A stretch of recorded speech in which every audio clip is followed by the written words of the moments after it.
primer impulso es correr. ¿Pero hacia dónde?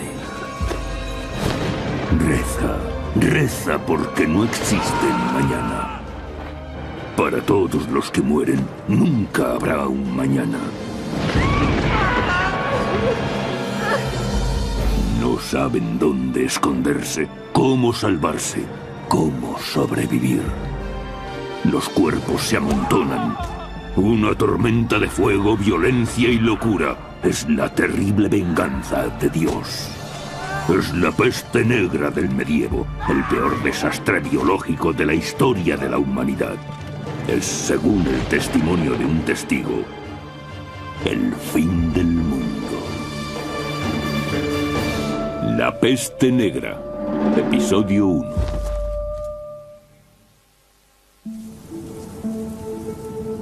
Año 1310, Toscana, Italia. A comienzos del siglo XIV, la civilización occidental experimentaba un periodo de gran prosperidad. Europa tuvo 3, quizá 4 siglos realmente prósperos. La Iglesia era poderosa y muchos monarcas también. Había crecido el comercio y con él las ciudades. La industria también creció. No hubo catástrofes naturales. El clima fue favorable. Aumentó la tasa de población. En efecto, fue una buena época para Europa.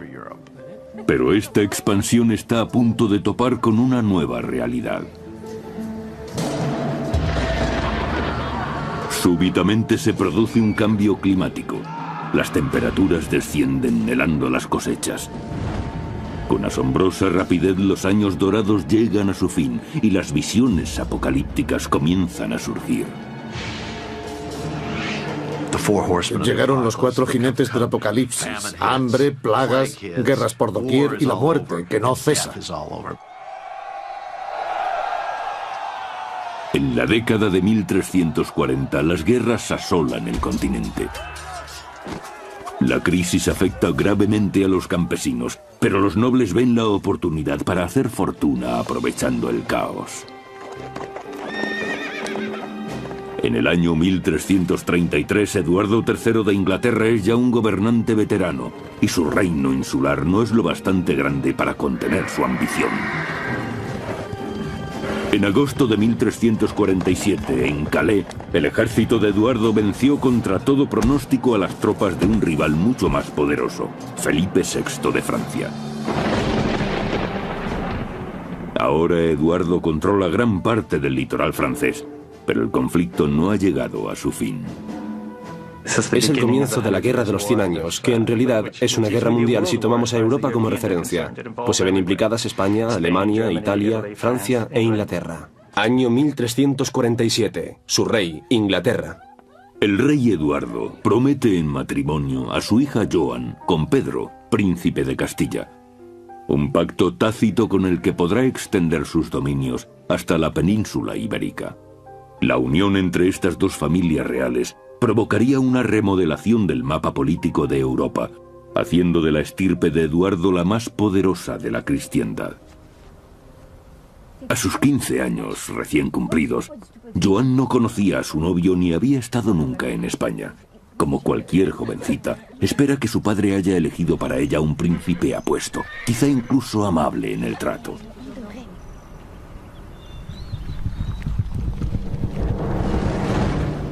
...650 kilómetros más al sur, en Aviñón, Francia, el Papa Clemente VI, vicario de Dios en la tierra, tiene sus propios planes. Durante un milenio, su santa iglesia romana ha dominado a reyes y campesinos por igual. Suponía la máxima autoridad en el medievo. En la Edad Media, la religión determinaba la vida de las personas, las rodeaba por completo. Lo normal era ir a la iglesia a diario. La vida consistía en recibir bendiciones que se atribuían a Dios y en recibir maldiciones que también se atribuían a Dios, aun a pesar de reconocer los propios pecados. La vida entera se desarrollaba en un ambiente de religiosidad. Pero en el siglo XIV, la fachada de la iglesia aparentemente sólida empieza a resquebrajarse. Los sacerdotes eran objeto de duras críticas porque abusaban de su poder. Sabemos de gran cantidad de religiosos que mantenían concubinas y se paseaban por la ciudad en compañía de ellas. Y sabemos de sacerdotes corruptos, simoníacos. Incluso la reputación del Papa se ve afectada. Los franceses han secuestrado al papado, trasladándolo de Roma a Aviñón. La ruptura de la tradición parece no molestar a Clemente VI, mundano amante de la buena vida, pero escandaliza a los fieles.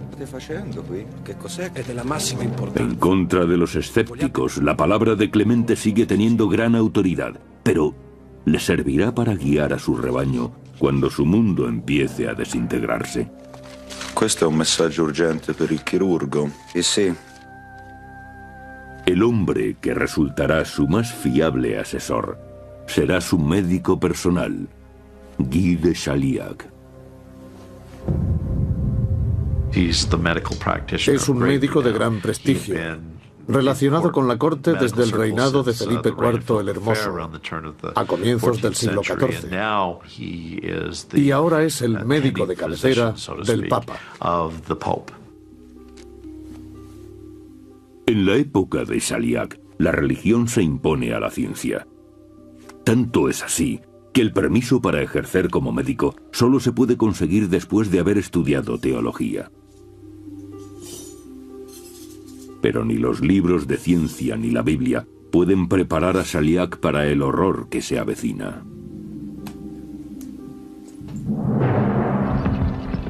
Año 1347. Baja Mongolia. Lejos, en Oriente, en las estepas mongolas, un terrible mal ha despertado. Es un agente de la muerte. El rumor se extiende. Millones de personas están muriendo en China, la India y en las tierras del Islam.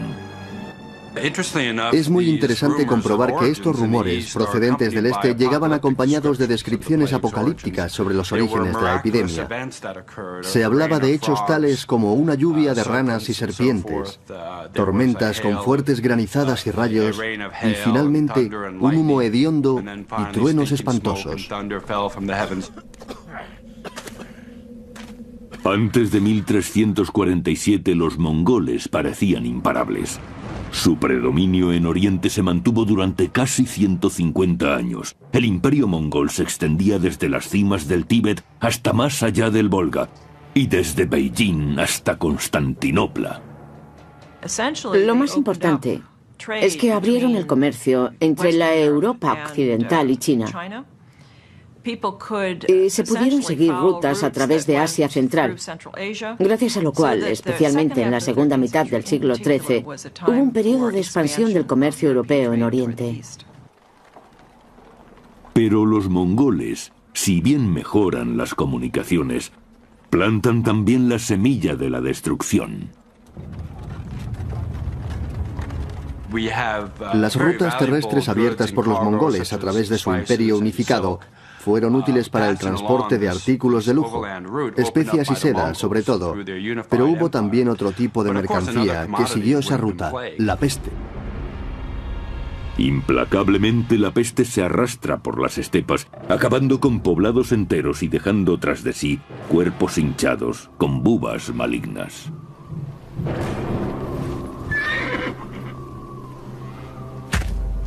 En la inhóspita estepa están habituados a aprovecharlo todo.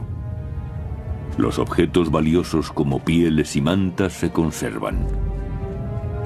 El resto es echado al fuego para intentar acabar con el demonio causante de esta tragedia.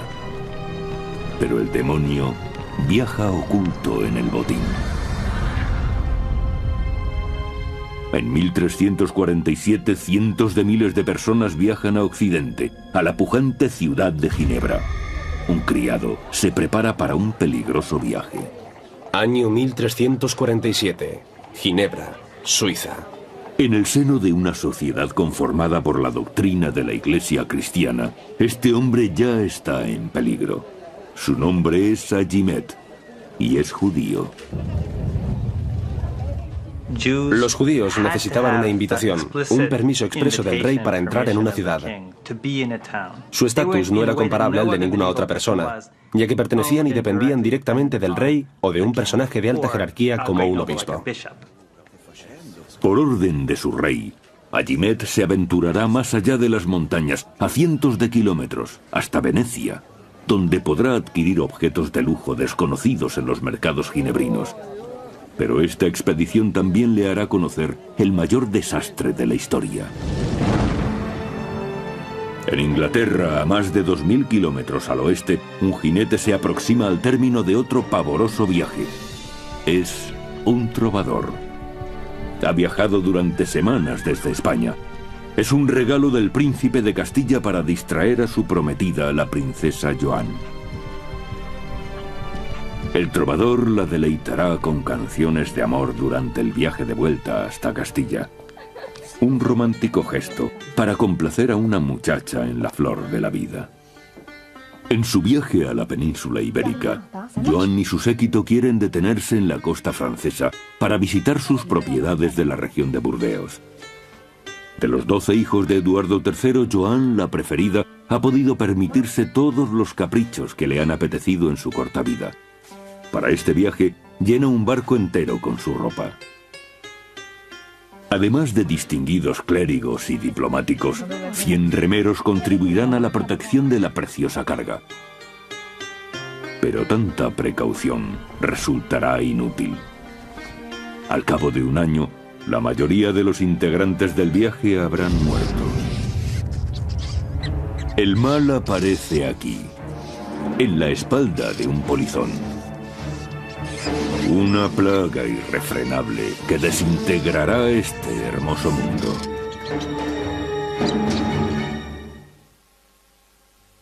Año 1347. Mongolia Inferior. Las rutas comerciales abiertas por el Imperio Mongol impulsan la expansión de mercancías y personas, pero también de la peste hacia el corazón de Europa. Viajeros, labradores, nobles, incluso la hija del rey de Inglaterra. Todos se verán frente a frente con el mayor asesino de la historia. La muerte negra.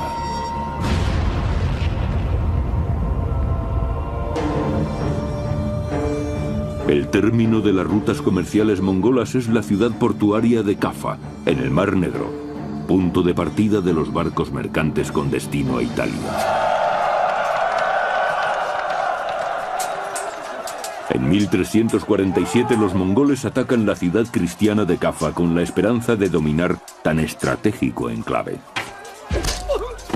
Al principio, parece que la ciudad caerá bajo el sorpresivo asalto. Pero cuando la lucha es más enconada, los mongoles se enfrentan repentinamente a un enemigo inesperado: la peste. Afrontan entonces una acción desesperada.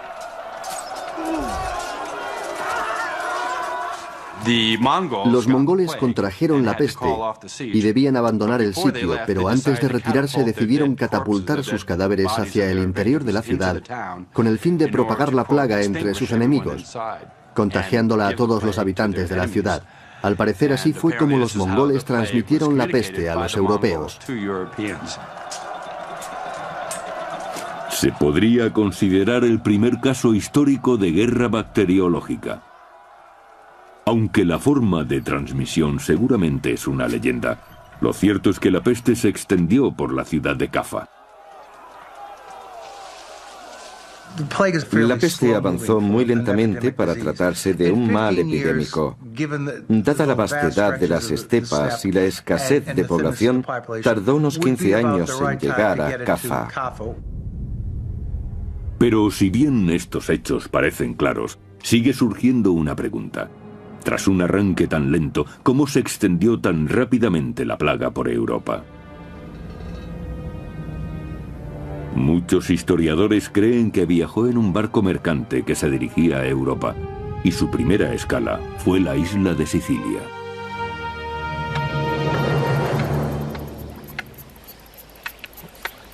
Año 1347. Mesina, Sicilia. Para los habitantes del litoral italiano, las olas siempre han sido portadoras de vida en el Mediterráneo. Pero este año es algo muy diferente lo que llega a sus costas.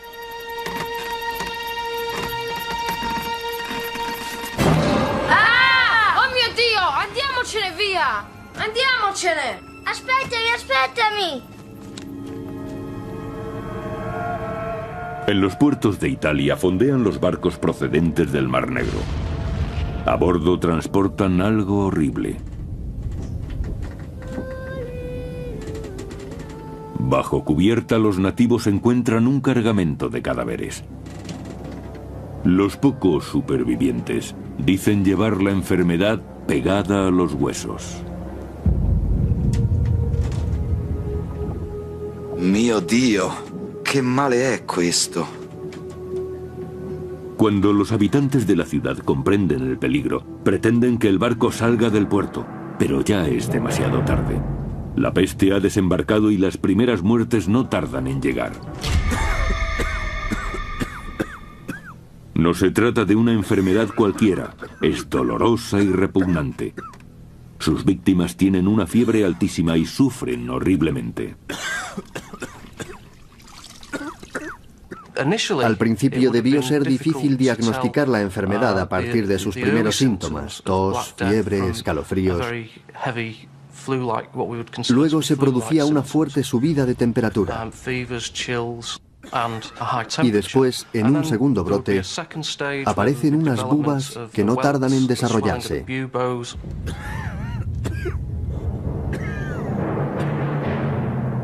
El bubón surge al hincharse una glándula linfática en el cuello o en la ingle. Es tumefacta y puede alcanzar el tamaño de una naranja.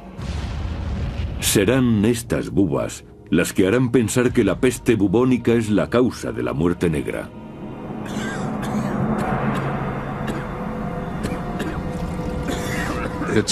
Se puede extender con gran rapidez. Se produce un brote infeccioso, descendiendo rápidamente la tensión arterial y dándose un colapso multiorgánico. El sistema vascular se dilata y aparecen las hemorragias. Los bubones en sí son muy dolorosos. Es una manera horrible de morir.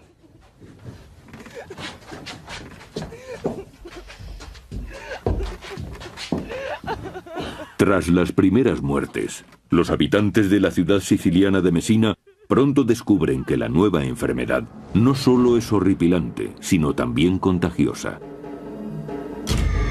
Se extiende rápidamente entre la población, sembrando el terror en toda la ciudad. Vino por mar y nadie había visto nunca nada parecido. Estas personas eran pioneros, como Colón, pero en el país de la muerte.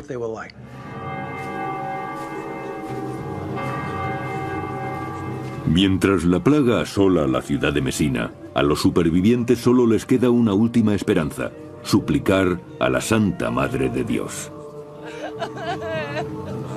Los que aún pueden caminar recorren los 10 kilómetros hasta la ermita y transportan la imagen de regreso a la ciudad. Santa Madre, proteggici da questa malattia en nome di Cristo. Según el cronista italiano Michele Di Piazza, a pesar de los ruegos, la Virgen no acude en su consuelo. La llegada de la imagen no favoreció a nadie. La gente de Messina era tan temida y aborrecida que nadie quería estar en su compañía, ni hablar con ellos. Así que al verlos, la gente huía conteniendo el aliento. La presencia visible de la enfermedad marca incluso al que no la padece. Eso es importante, porque crea un estigma social. Aunque todos los isleños rehuyen a los habitantes de Messina, no pueden escapar al contagio. La marca de la enfermedad se extiende por Sicilia a una velocidad endiablada, y el horror apenas acaba de empezar. Entretanto, otros barcos genoveses procedentes de Cafa atracan en la península italiana. Transportan pieles, tejidos y ratas terribles, transmisoras de la muerte. Como un ángel exterminador, la plaga se extenderá por un continente desprevenido, y ahí se inicia el apocalipsis.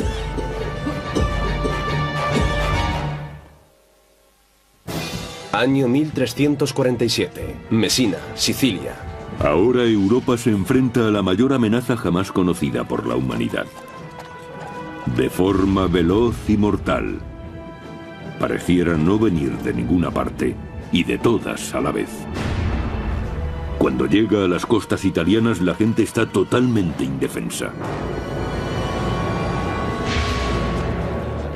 La ciencia medieval vive hundida en las ciénagas de la superstición y la ignorancia.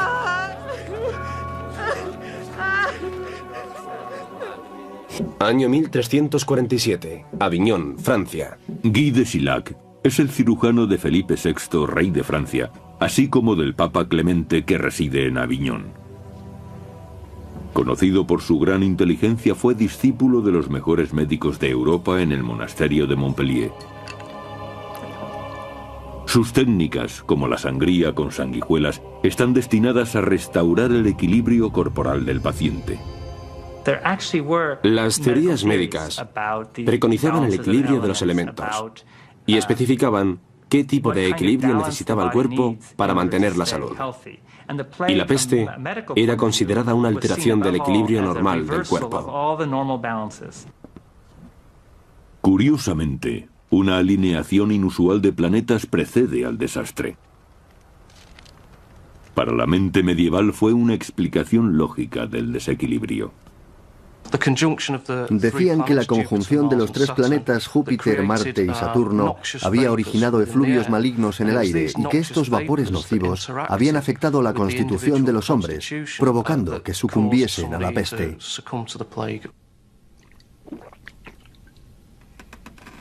Se trataba de la teoría de los miasmas. La plaga provenía de un miasma, un efluvio maligno. Debo hacer hincapié en que estas explicaciones no eran nuevas, se conocían desde antiguo. Y estaban tan enraizadas que a la comunidad médica le era casi imposible apartarse de esta forma de pensar. Lejos de los centros de poder de Aviñón y París, en las ciudades comerciales de Ginebra o Venecia, el pueblo tiene otras teorías menos sofisticadas sobre el origen de la peste. Han sido adoctrinados desde su nacimiento en la creencia de que tanto las bendiciones como las maldiciones provienen directamente de Dios. En la Edad Media, la relación lógica entre Dios y el mundo implicaba que Dios castigaba al mundo cuando el mundo pecaba. Según el cronista italiano del siglo XIV, Gabriel de Mussis, el castigo es algo merecido. Dios Todopoderoso vio que la especie humana se revolcaba en el lodo del pecado y la perversión, en el cielo de las malas acciones. Los hombres se dieron a numerosos vicios, ahogándose en un mar de depravación debido a su ilimitada capacidad para el mal. Ahora sabemos que no fueron los pecados ni el mal lo que atrajo a la peste negra. Era una enfermedad contagiosa, pero incluso hoy en día se sabe poco sobre ella.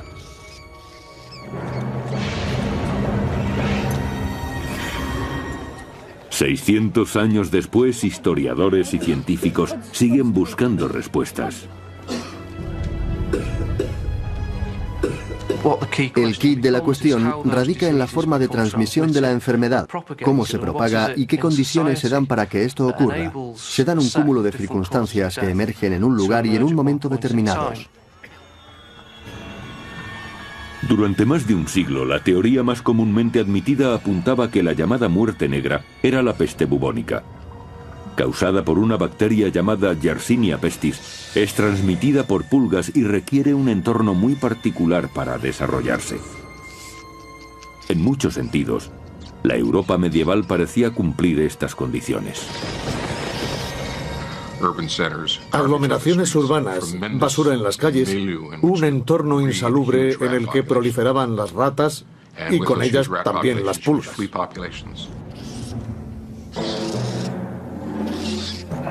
La picadura de una sola pulga inyecta en la víctima la bacteria Yersinia pestis. La bacteria se multiplica rápidamente en los nódulos linfáticos, hinchándolos hasta reventar. Una vez depositada en el flujo sanguíneo, la bacteria produce unos bubones amoratados que dan nombre a la peste negra. Esta enfermedad tiene una variante aún más mortífera llamada peste neumónica, que no necesita de las pulgas para su propagación. En algunos casos, la bacteria llega a los pulmones, se instala allí y empieza a proliferar. Cuando hay hemorragia en los pulmones y la persona tose, se producen expectoraciones sanguinolentas. Se escupen partículas de sangre y estas flemas infecciosas pueden fácilmente infectar a otra persona. Tanto las condiciones ambientales como los síntomas de la enfermedad indican que la peste bubónica era la causa de la llamada muerte negra. Pero algunos científicos no coinciden con esta teoría y se basan en un hecho evidente e inexplicable: la enorme velocidad de propagación de la enfermedad. Se extendió por Europa occidental en el curso de 4 o 5 años. Es una rapidez increíble teniendo en cuenta que no había trenes, aviones ni automóviles. Los viajes se hacían a pie o a lomos de animales y, sin embargo, la propagación fue rapidísima. Muchos dudan de que la peste bubónica pueda viajar a tal velocidad. La rapidez con la que se propagó la enfermedad no corresponde a la que conocemos como peste bubónica, y eso ha inducido a algunos historiadores a sugerir que quizá hubiera otro elemento implicado, otra enfermedad epidémica diferente. Algunos hablan de otro agente contagioso que podría ser el ántrax.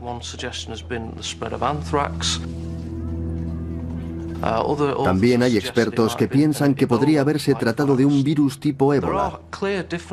La diferencia la marca la forma de transmisión. ¿Por qué nos interesa hoy conocer la verdad sobre una enfermedad que se extinguió hace siglos?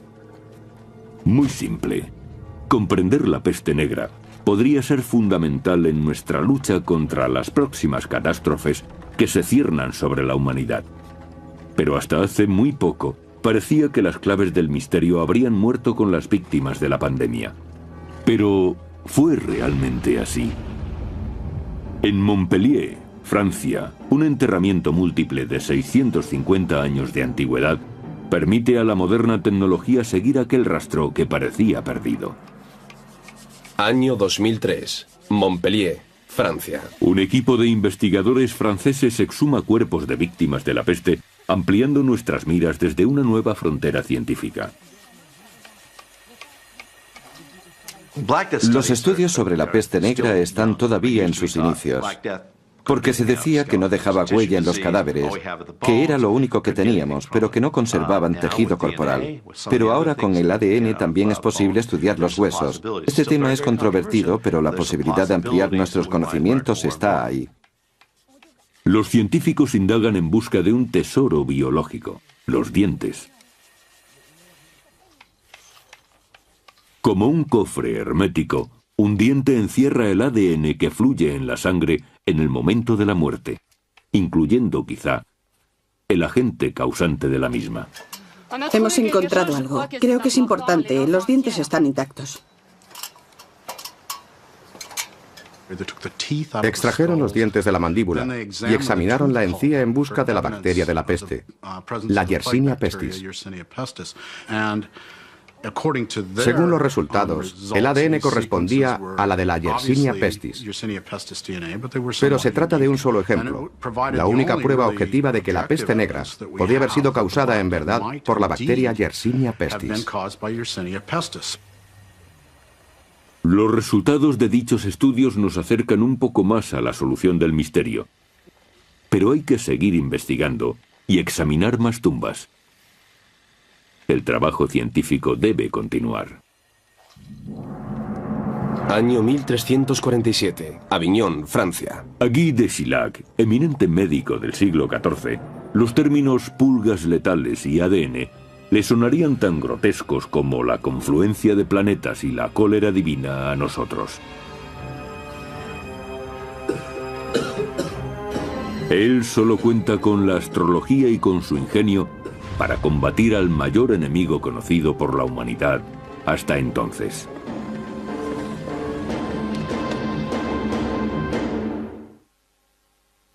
Año 1347. Mesina, Sicilia. En otoño, la peste negra ha viajado desde el lejano oriente, cerniéndose sobre Sicilia y dejando a su paso una estela de pánico. Es un desastre sin precedentes. Parece que Dios hubiera abandonado a sus hijos. Año 1347. Venecia, Italia. En Venecia, Agimet, el sirviente judío de un varón suizo, encuentra todo lo que su señor le ha encargado: azafrán, canela, sedas y pieles. Pero también algo más, pues entrado el otoño, los barcos mercantes de Oriente traen la muerte consigo. El cronista italiano del siglo XIV, Gabriel de Mussis, pone voz al horror de los marineros que inadvertidamente llevan consigo la epidemia. Para angustia nuestra, transportábamos los dardos de la muerte. Al hablar, nuestros labios esparcían veneno en derredor. Por supuesto, no tenían ni idea de que la peste se extendiera mediante una bacteria, organismo microscópico que no puede apreciarse a simple vista. Pero se dieron cuenta de que la enfermedad podía transmitirse de una persona a otra. Cuando Agimet inicia el regreso a Génova, el mundo que deja atrás empieza a desmoronarse. Los venecianos agonizan y mueren en la increíble proporción de 600 al día.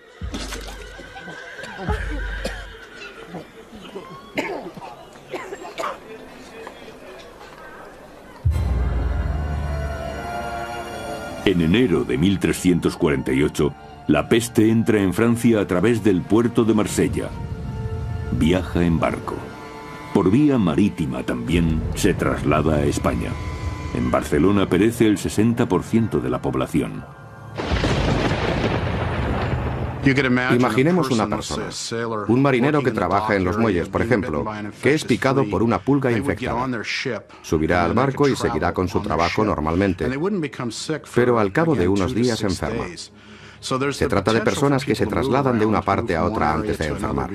Por supuesto, en el barco habrá ratas infectadas, con sus pulgas. Y después, cuando el barco arribe a puerto, esas ratas y sus pulgas saldrán y extenderán la enfermedad por todas partes. 1348. Aviñón, Francia. A comienzos de primavera, la pandemia llega a la desembocadura del Ródano, a Aviñón, donde reside el Papa. Vigneron, je vous en supplie. La maladie frappe à la porte. Doctor, no te permito protegerla.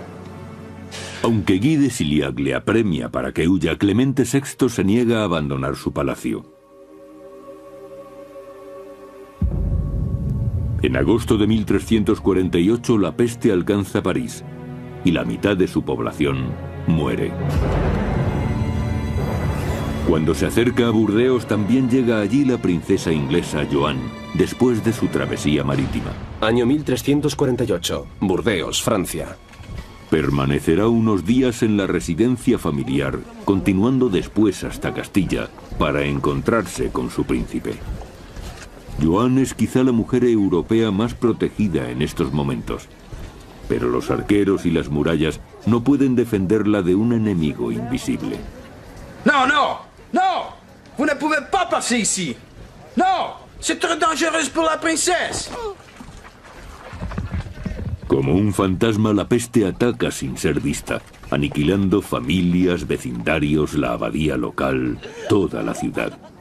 Pero antes de sembrar la destrucción, alimenta el terror. Nadie podía hacer nada. Y esa sensación de impotencia, al encontrarse frente a un peligro que no se podía controlar, es lo que hace de la enfermedad algo tan dramático. Intentemos imaginar lo que debe ser oír que en la ciudad del otro lado de la montaña ha muerto ya el 75% de la población. Porque así era en efecto. Antes de que la peste alcanzara un lugar, ya se tenían noticias de su cercanía. Y la población tenía tiempo de pensar en lo que se avecinaba. Realmente, no puedo imaginarme un tormento mayor. 1348, Cornwall, Inglaterra. Llevados por el miedo, los burgueses huían de las ciudades, dejando a los pobres abandonados a su suerte. En las obras literarias de la época se habla de la cobardía de estos personajes, de los ricos que escapan de la ciudad. ¿Quién queda, pues, para hacer frente a la muerte? ¿Quién queda en las ciudades sufriendo sino los pobres, los que no pueden huir como lo hacen los ricos? En Inglaterra, Eduardo III y su hijo mayor se retiran a una de sus propiedades campestres, cerrando el paso a los visitantes.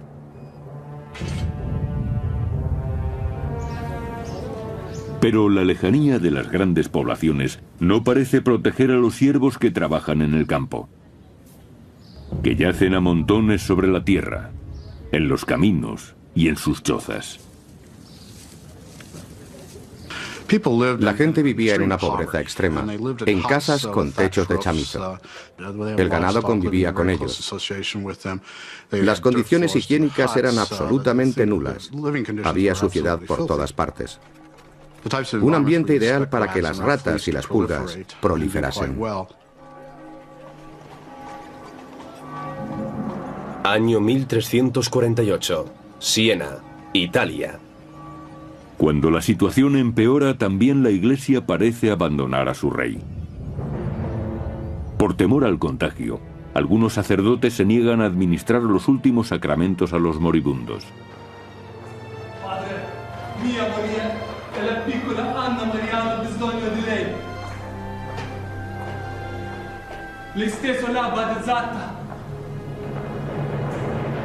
Para las gentes del medievo, morir sin recibir los últimos sacramentos es una perspectiva más aterradora que la propia muerte.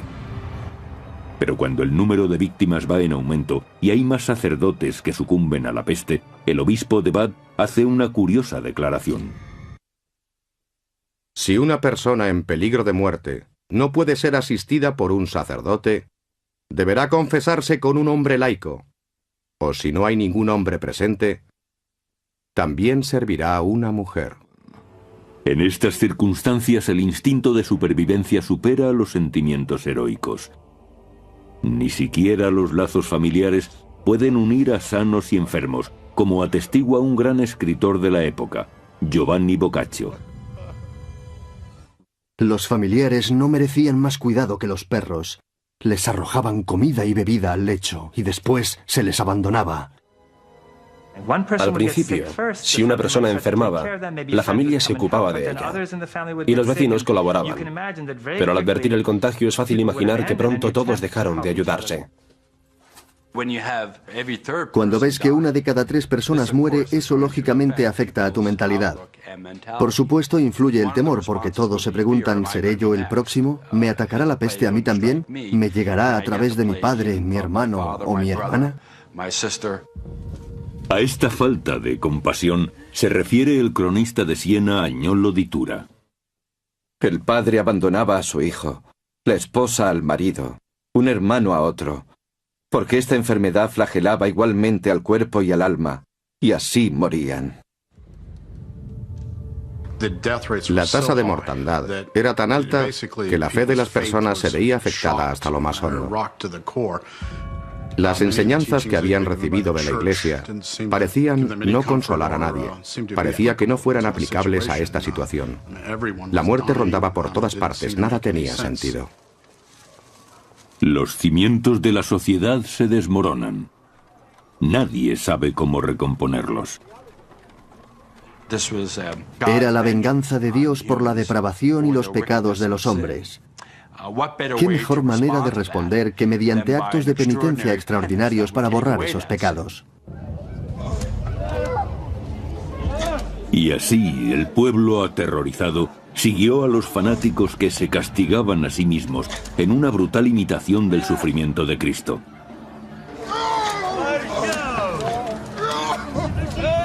El fanatismo llevó a las masas a una histeria general que desembocó en persecuciones y asesinatos.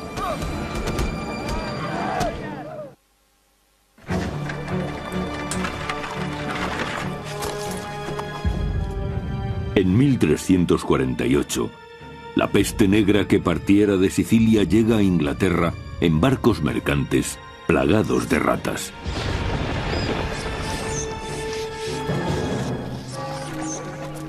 Ya ha costado millones de vidas. En cada aldea, en cada granja, se apilan los cadáveres en número creciente, provocando una nueva crisis, porque no se sabe ya qué hacer con ellos. Si hablamos del 10% de una población de 100.000 personas, estamos hablando de 10.000 cadáveres. ¿Cómo se entierran 10.000 personas que han fallecido en un espacio de tiempo muy corto? ¿Dónde se encuentra la gente que se ocupe de eso? ¿Dónde están los carros para llevarlos? 1348, Londres, Inglaterra. Las únicas personas que estaban dispuestas a transportar a los muertos eran hombres y mujeres que vivían retirados en las montañas o en el campo y que por un precio sustancioso se arriesgaban a tener contacto con los cadáveres.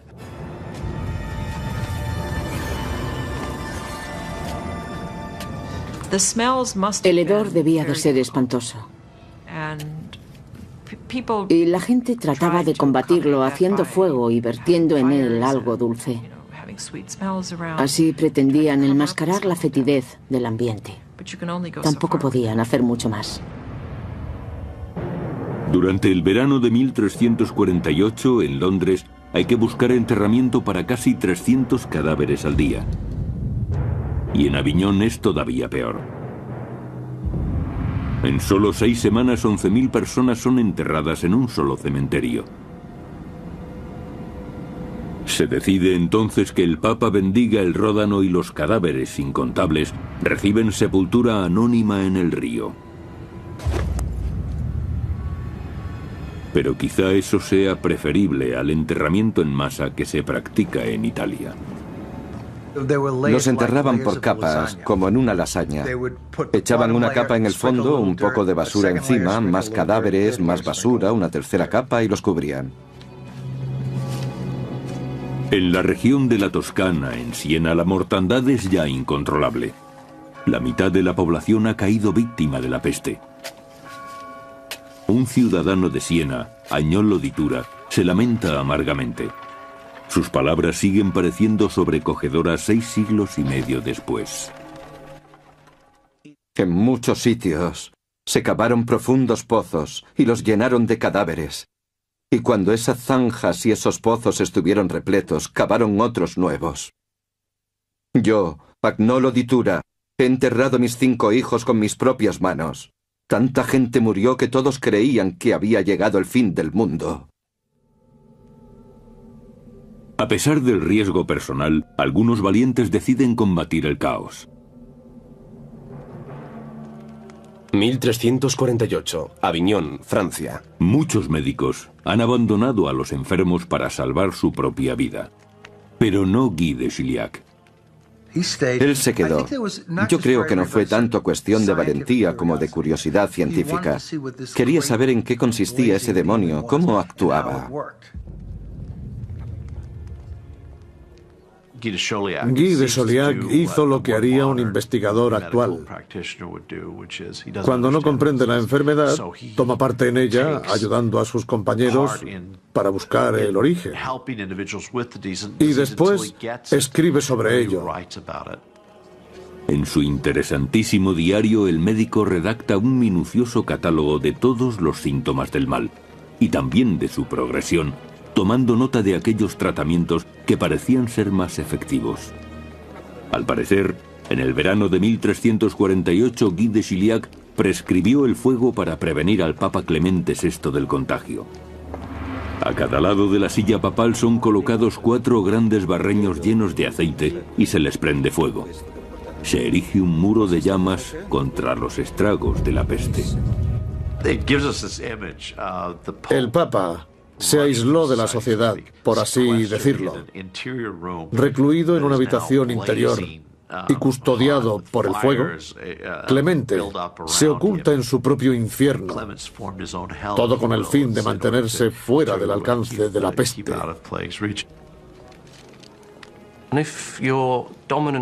Si la teoría dominante en la época Dice que la causa de la enfermedad son los vapores nocivos del aire y el humo expelido por el fuego tiene un efecto purificador. Entonces se comprende su uso con el fin de evitar el contagio. Sea por el fuego o por la buena suerte, el Papa sobrevive a la peste. No así la princesa Joan, la hija predilecta del rey de Inglaterra. Al igual que casi la mitad de la población europea, también ella cae víctima de la peste negra. Su padre, Eduardo III, no puede más que lamentarlo. La destructiva muerte que se apodera igual de jóvenes que de viejos ha arrancado de nuestro lado a nuestra hija más querida, a la que amábamos sobre todas las cosas.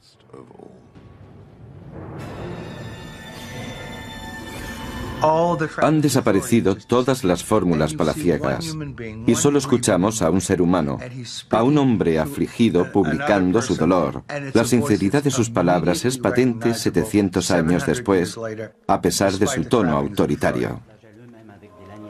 Las autoridades, médicos, clérigos y nobles han fallado, y las masas buscan otros guías para su salvación.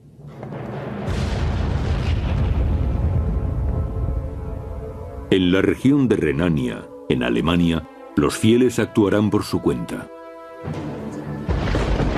Año 1348, Friburgo, Alemania. Se les conoce como los flagelantes.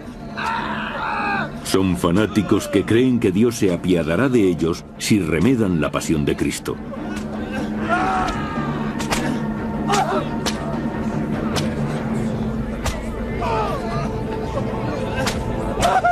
La suya es una medida extrema tomada en una época extrema, y el pueblo acude hacia ellos desesperado. La gente ve en los flagelantes la ayuda que necesita contra la enfermedad, porque quizá con esa durísima penitencia se consiga mitigar la ira divina y vencer a la peste. La autoflagelación podía resultar atractiva por lo doloroso y dramático del método, lacerándose para quedar libres de pecado ante el temor de no estar ya vivos el día de mañana. En procesiones de hasta 1000 fieles, los flagelantes se imponen caminar durante 33 años y medio, como los años de vida de su Salvador en la tierra. Prescindiendo de baño, techo y sexo, marchan piadosamente de ciudad en ciudad, realizando actos masoquistas ante la muchedumbre enfervorecida. En su diario, el cronista francés Jean de Venette escribe: los penitentes se fustigaban con látigos de cuero anudados con pinchos de hierro.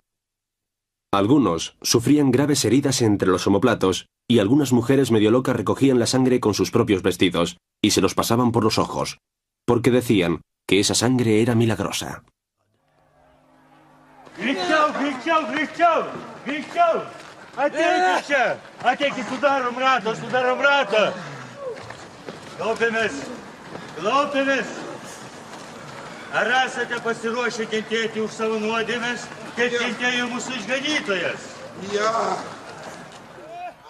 El Papa Clemente se siente amenazado ante la creciente influencia de los flagelantes. Los flagelantes eran sospechosos a los ojos del estamento religioso ortodoxo. Cuando llegaban a una población, solían provocar un gran revuelo, acompañado muchas veces de protestas contra las autoridades locales y las órdenes religiosas. Con la propagación de la epidemia se evidenciaba que todas las instituciones medievales, incluida por supuesto la Iglesia, no eran tan poderosas. La peste igualaba a todos, desde las autoridades hasta el más mísero de los campesinos. El proceso es difícil de encauzar. Las masas esperan un milagro y los flagelantes parecen dispuestos a facilitárselo. Fue la consecuencia de las procesiones de los flagelantes y sus sermones. Es el momento esperado, el más intenso, mesiánico y apocalíptico. En 1348 estalla una vorágine de odio más perniciosa que la misma peste negra. La conmoción da ahora paso a una caza de brujas. Hay que responsabilizar a alguien de la catástrofe y debe pagar por ello. En un torrente de histeria y miedo, las masas se desahogan con los inocentes, provocando un baño de sangre de proporciones terribles.